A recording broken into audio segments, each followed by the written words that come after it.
غفر اللہ۔ اشرف علی ذات تھانوی کی بیوی کی تمنا کرے کوئی کتا بننے کی تمنا کرے، ہے نہیں؟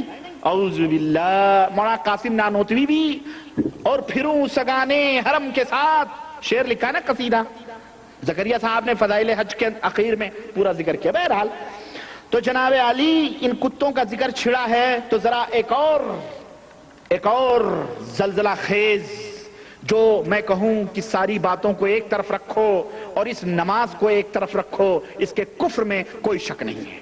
صلاۃ غوثیہ ادا کرنے کا طریقہ، ابھی تک ہم صلاۃ پڑھتے تھے اللہ کے لیے، اب یہ غوث پاک کے لیے نماز پڑھنے کا طریقہ بتایا جا رہا ہے۔ اب سوچو نماز اللہ کی عبادت ہے کہ نہیں ہے؟ اب وہ عبادت کسی بندے کے لیے کی جائے، خود محمد الرسول اللہ صلی اللہ علیہ وسلم کے لیے کی جائے تو یہ کفر ہے کہ نہیں کفر ہے؟ بولو ہاں۔ صلاۃ غوثیہ، مغرب کی نماز کے 3 فرض سنتیں پڑھ کر 2 رکعت نفل ادا کیجئے، بہتر یہ الحمدوں کے بعد ہر رکعت میں 11 بار سورہ اخلاص پڑھیں، سلام پھیرنے کے بعد اللہ کی حمد و ثنا کریں، صفحہ نمبر 987 نہ بھولیے گا، 977، پھر سرکار مدینہ پر 11 بار درود پڑھیں، 11 بار یہ کہیں، کیا کہیں؟ یا رسول اللہ، یا نبی اللہ، اغثنی وامددنی فی قضاء حاجتی، یا قاضی الحاجات، یا رسول اللہ، یا نبی اللہ، میری فریاد کو پہنچیے، میری مدد کیجئے میری حاجت پوری ہونے میں، اے تمام حاجتوں کے پورا کرنے والے، بتاؤ اللہ تمام حاجتوں کا پورا کرنے والا ہے کہ نہیں؟ یہ رسول اللہ کو تمام حاجتوں کا پورا کرنے والا ہے، کہہ رہا ہے یہ پرلے درجے کا مشرک ہے، یہ پرلے درجے کا کیا ہے؟ مشرک ہے۔ سنو، اور یہی نہیں کہ نبی کریم صلی اللہ علیہ وسلم تک محدود ہو، کہتا ہے پھر عراق شریف کی طرف، بغداد معلیٰ کی جانب، عراق شریف ہو گیا، صدام شریف ہو گیا، ایجنٹ ہے نا یہ لوگ، صدامی ہیں، اس کی طرف 11 قدم چلیں۔ یہ 11 کا نمبر 11 حمی شریف والا ہے، 11 قدم، 11 بار، 11 یہ 11 قدم چلیں، ہر قدم پر کیا کہیں؟ سنو، یا غوث الثقلین و کریم الطرفین اغثنی وامددنی فی قضاء حاجتی، یا قاضی الحاجات، اے جن و انس کے فریاد رس، اعوذ باللہ، اے جن و انس کے فریاد رس، اور اے ماں اور باپ دونوں طرف سے بزرگ، میری فریاد کو پہنچیے اور میری مدد کیجئے میری حاجت پوری ہونے میں، اے حاجتوں کے پورا کرنے والے۔ ابھی تک تو نبی صلی اللہ علیہ وسلم تمام حاجتوں کو پورا کرنے والے تھے، اب 600 برس بعد پیدا ہونے والے شیخ عبد القادر جیلانی بھی حاجتوں کو، یہ بے ہرجائی لوگ ہیں۔ یہ کون لوگ ہیں؟ ہرجائی، جن کا پیٹ، ایک طوائف کا پیٹ ایک دروازے پہ نہیں بھرتا جب تک 72 لوگوں سے نہ سونگے وہ، یہ وہی لوگ ہیں۔ ابے نبی سے اللہ کا در چھوڑا تو نبی کے در پہ پہنچا، نبی کا در چھوڑا تو بغداد پہنچ گیا عراق، اور پھر اپنے بزرگوں کی سونگ رہے ہیں، چاٹ رہے ہیں۔ استغفر اللہ۔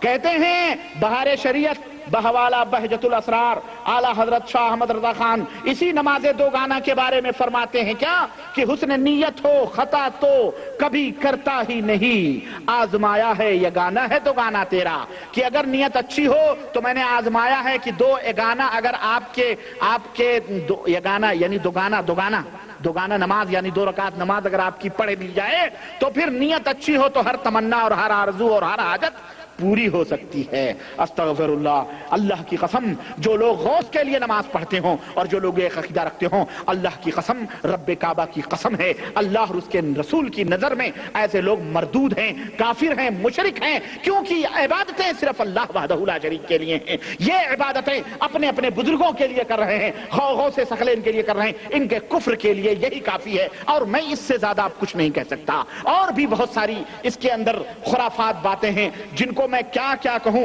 اور کتنا میں بیان کروں۔ المہم میری درخواست اور میری مسلمان بھائیوں سے یہ التجا ہے کہ میرے مسلمان دوستو اب آنکھیں کھولو اور اس جیسی بنڈل اور برباد کتابوں کو انگار لگا دو۔ قرآن و سنت تمہاری ہدایت کے لیے آواز دے رہے ہیں، اللہ اور اس کے رسول کی سنتیں تمہیں آواز دے رہی ہیں۔ اس نے چند حدیثیں ذکر کر کے باقی سب گپ چھوڑے ہیں، 1300 صفحات کے اندر صرف گپ چھوڑے ہیں اور سب اپنے بزرگوں کی اپنے اس کی باتیں بیان کی ہیں۔ اس میں 2 4 10 حدیثوں کے سوا اور جو میں نے ذکر کیے ہیں شروع میں، بس اس کے علاوہ سب گپ ہے اور اس کے نام کا سہارا لے کر کے امت کو گمراہ کیا ہے۔ اس لیے میرے دوستو یہ فیضان سنت کے اوپر مختصر سی رپورٹ تھی ہماری جو میں نے آپ کی خدمت میں پیش کی۔ اللہ رب العزت سے دعا ہے کہ اللہ تبارک تعالی ہم تمام مسلمانوں کو صراط مستقیم پہ چلنے کی توفیق عطا فرما اور ہم سب کو سیدھی راہ پہ چلا اور ہم سب کو الہ العالمین قرآن و سنت کے اوپر گامزن فرما اور اپنے نبی کریم صلی اللہ علیہ وسلم کی سنتوں سے محبت کرنے کی توفیق عطا فرما اور صحیح سنتوں سے اور ان جیسے میٹھے میٹھے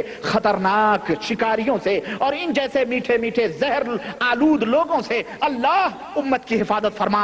اللہ ان کو ایسے دجالوں اور مکاروں اور ایسے فریب کاروں سے الہ العالمین امت کو محفوظ فرما۔ اور یہ پرانے شکاری ہیں، وہی مکے کے مشرکین ہیں جو نیا جال لے کر کے نئے دانے لے کر کے امت کے اندر آئے ہیں، جنہوں نے لبادہ اڑا ہے اسلام کا اور اسلام کے لبادے میں کفر اور شرک کی پرورش اور کفر اور شرک کی نشر و اشاعت کر رہے ہیں۔ اے پاک پروردگار امت کو ان جیسے دجالوں اور مشرکوں اور مکاروں سے الہ العالمین محفوظ فرما اور ہمارے بہن اور بھائیوں کی عزت و عصمت الہ العالمین ان کے عزت و آبرو کو محفوظ فرما اور ان کو ان برے راستوں اور جہنم کی راہوں سے بچا لے مولا۔ الہ العالمین ان کو محفوظ فرما، آمین یا رب العالمین۔ وما علینا الا البلاغ وصلی اللہ علی نبینا محمد وعلی آلہ وصحبہ اجمعین، والسلام علیکم ورحمۃ اللہ وبرکاتہ۔